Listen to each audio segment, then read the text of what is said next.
наши знают, берегут, старших почитают, песни наши поют, а пляшут-то как, а лозу как рубят. Ну что, Роман? Ну вот и я так думаю. Понимать в казаки. Не дело таким мальцам Не в босиках дело. ходить.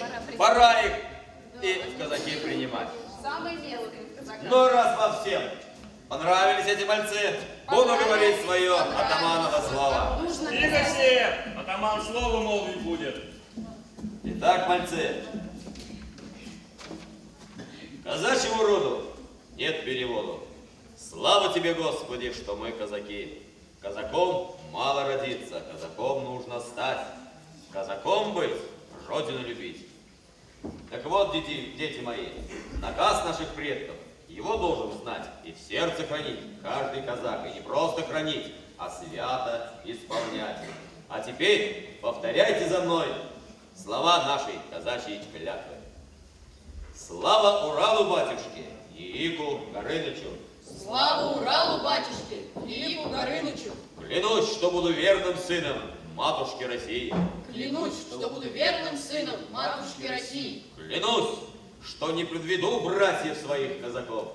Клянусь, что не подведу братьев-казаков. Клянусь, что буду чтить заветы наших предков, уральских казаков. Клянусь, что буду чтить заветы наших предков, уральских казаков.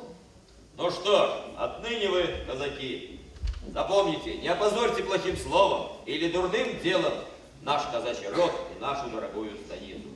Пусть будут у вас горячее сердце, холодный ум и добрая душа. И чтобы ваша рука всегда крепко держала казачью пику и шашку, чтобы вы всегда могли защитить слабого, свой дом и родную землю. Ну а казачка всегда была доброй и верной подругой у казака в добром деле. Она дом берегла, огонь хранила в очаге, когда казак уходил в дальний поход. Так вот и вы будьте добрыми и верными хозяюшками в казачьем курине. Но чтобы вам навсегда запомнился этот момент, примите от меня мои атаманские подарки.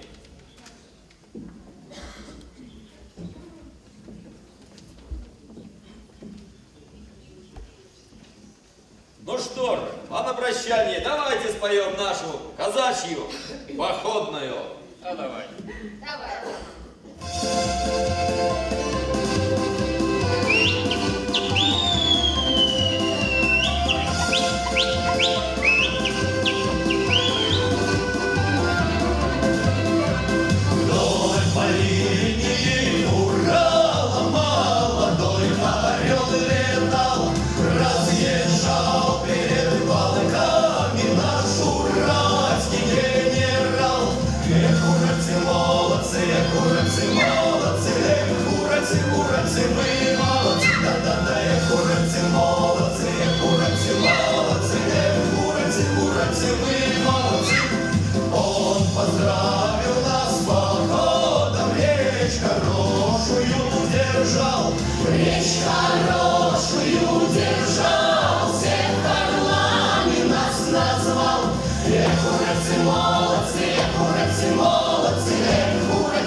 Молодцы,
Эх,